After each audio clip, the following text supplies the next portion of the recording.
안녕하십니까? 법원등기관 출신 대구 상속등기 전문 법무사 우리생애 대표 정영규입니다. 오늘은 실무상 상속등기와 관련하여 많이 궁금해하시는 사항들을 몇 가지 정리하는 시간을 갖도록 하겠습니다. 많은 도움이 되었으면 좋겠습니다. 상속등기 기한은 원칙적으로 없습니다. 하지만 상속부동산을 처분하기 위해서는 반드시 상속등기가 선행되어야 합니다. 돌아가신 만기를 매도인으로 해서 매매 계약을 할 수 없을 뿐만 아니라 등기부상 등기 의무자도 만기이기 때문에 등기 자체도 불가능합니다. 그래서 우선 상속인 앞으로 소유권 이전 등기를 한 후 매매하여야 합니다. 상속 부동산을 처분하기 위해서는 반드시 상속등기가 선행되어야 합니다. 보통 상속등기는 피상속인이 돌아가신 날로부터 6개월 이내에 하여야 한다고 잘못 알고 계신 경우가 많은데 이는 상속취득세 납부기한인 6개월과 혼동하셔서 그런 것 같습니다. 상속취득세의 납부기한은 명확히 법에 정해져 있습니다. 돌아가신 달의 말일로부터 6개월 이내에 취득세를 납부하셔야 하죠. 그 납부기한 또는 신고기한을 넘기면 가산세를 물게 되니 우선 상속등기가 여의치 않더라고 세금은 반드시 기한 내에 납부하셔야 합니다.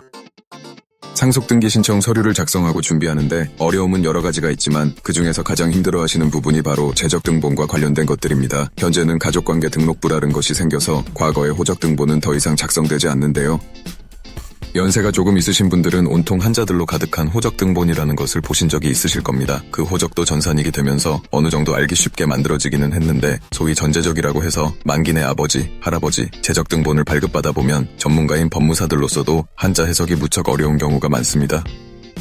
한자가 희미하거나 당시 작성 공무원이 흘려쓰거나 날림체로 썼다면 판독이 그리 쉽지 않습니다. 그런데 왜 법원 등기소에서는 피상속인의 재적등본, 전대적 등본 등을 요구하는 것일까요? 바로 상속인의 누락 여부를 살피기 위해서입니다. 혹시 가족관계 등록부가 만들어지기 전에 사망한 자식은 없는지, 그 자식의 배우자와 자식은 없는지, 피상속인이 여자인 경우에는 혹시 현재 배우자와 결혼 전에 다른 분과 결혼해서 낳은 다른 자식은 없는지 등을 모두 조사하기 위해서입니다. 형식적인 심사권을 가진 등기관은 상속 관련 서류가 모두 제출되었는지 꼼꼼히 심사합니다. 또한 과거에는 실제 자식이 아닌데도 허위로 부모-자식 관계로 올라와 있는 경우가 많았습니다. 형제들 중에 자식이 없는 사람이 있으면 다른 형제의 자식을 자신의 호적에 올리기도 했습니다. 또는 혼외자를 마치 현재 배우자가 출산한 것처럼 호적에 올려 호적상의 어머니와 생모가 다른 경우도 있죠. 그래서 재적등본은 상속인의 범위를 확정하는 데 가장 기초가 되는 자료입니다. 만약 허위로 호적에 올라와 있다면 소송을 통해서 바로 잡기도 하는데요. 그 절차도 만만한 작업은 아닙니다. 등기관이 취하를 권유하거나 각하를 하는 경우는 주로 어떤 경우인가요? 과거 등기관 생활을 하면서 가장 힘들었던 부분이기도 한데요. 대부분 재적등본이 미비하거나 상속인이 누락되는 경우가 있었습니다. 상속인 중 일부가 연락이 되지 않거나 사이가 좋지 않을 경우 우호적인 상속인들로만 협의해서 상속인 일부를 누락한 협의서가 들어오거나 처음부터 다른 상속인의 존재를 알지 못한 채 신청하는 경우 등이 있었습니다.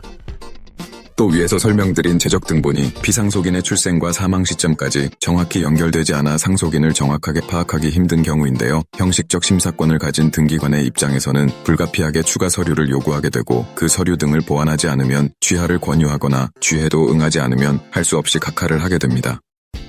상속등기는 서류가 복잡하므로 조금 여유가 되시면 전문가의 도움을 받으시기를 추천드립니다. 협의 분할에 의한 상속은 말 그대로 상속인 전원이 협의해서 그 상속분을 정하는 절차인데요. 질문처럼 서로의 이해관계가 첨예하게 대립되는 경우에는 그 협의가 쉽지 않습니다. 과거 마디나 아들인 장자에게 동생들이 대거 양보해서 상속재산을 마디가 독식하던 유교적인 풍습이 아직도 남아있는지라 호주 상속처럼 맏아들이 일방적으로 상속재산을 모두 상속받으려고 한다면 당연히 반발이 있을 겁니다. 이제는 여권도 많이 신장되고 남녀 평등 사상이 자리 잡은 상황에서 그런 방식은 지양되어야 한다고 생각합니다. 질문처럼 상속 협의가 제대로 되지 않는다면 불가피하게 가정법원의 상속재산 심판 분할 청구를 통해서 해결하는 방법밖에 없습니다. 아니면 법정 지분대로 상속인 일방이 법정 상속 등기를 하는 방법도 가능합니다. 이 법정 상속 등기를 할 경우에는 자신의 지분만을 등기할 수는 없고 모든 상속인들의 지분 등기를 동시에 진행하여야 한다는 점 명심하셨으면 합니다. 가족들 간에 잘 협의하셔서 만기내 상속재산을 원활하게 상속받으시기 바랍니다. 만기내 등기부에 주민번호가 없으면 어떻게 할까요? 이 경우도 법원 등기관이 가장 고심하는 것 중에 하나인데요. 주민등록법이 시행되기 전에는 당연히 소유자란에 주민번호가 없이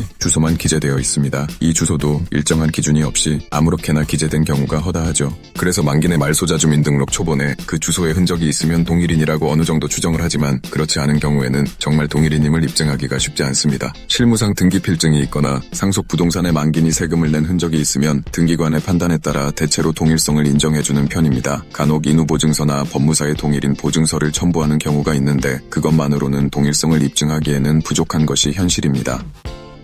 등기 전문가인 법무사와 충분히 협의하셔서 동일이님을 입증할 수 있는 자료들을 충분히 제시해서 등기관을 설득하는 작업이 필요한 부분입니다. 이상 상속 등기와 관련하여 궁금한 몇 가지들을 알아봤습니다. 많은 도움이 되었으면 좋겠습니다. 감사합니다. 이 블로그에 체크인 이 장소의 다른 글